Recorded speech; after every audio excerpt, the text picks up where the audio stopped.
धन्यवाद. एकदा जोरदार टाळ्या झाल्या पाहिजेत आदरणीय शिवानंदजी हैबतपुरे. यानंतर जय मल्हार क्रांती संघटना रामोशी बेडर समाजाचं नेतृत्व.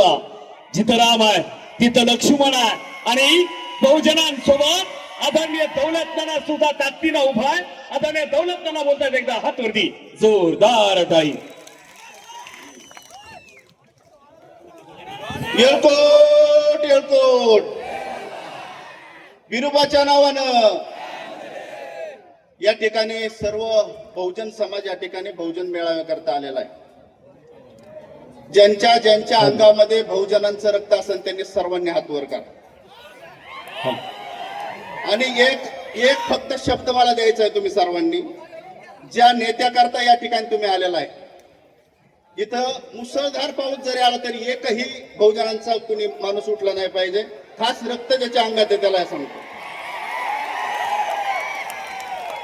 आज या बहुजनांच्या मेळाव्याच्या निमित्तानं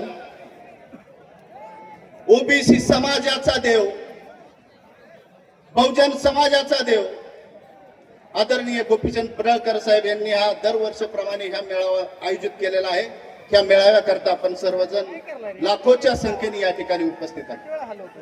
मित्रांनो, वर्षातून एकदा हा मेळावा येतोय आणि आपण आपल्या गोपीशेठ करता या ठिकाणी लाखोच्या संख्येने उपस्थित राहतात. खऱ्या अर्थानं या ठिकाणी मी बहुजनांना सांगन की गोपीचंद पडळकर साहेब धनगर समाजामध्ये जरी जन्माला आले असले तरी ह्या नेत्यांनी 18 पगाड जातीचं उक्त घेतलेलं आहे. 18 पगाड जातीचं. महाराष्ट्रामध्ये 18 पगाड जाती आहेत मित्रांनो. अनेक जातींकरता हा नेता पळतोय, अनेक जातींकरता हा नेता लढतोय. आणि खऱ्या अर्थानं ह्या नेत्याच्या पाठीमागे जर ताकद मोठी जर उभी केली असेल तर ह्या महाराष्ट्राचे मुख्यमंत्री आदरणीय देवाभाऊने केलेले आहे. आणि हा देवाभाऊच्या काळजामधला आपला नेता आहे. पण या नेत्यावरती अनेक लोकांचं षडयंत्र चालू आहे.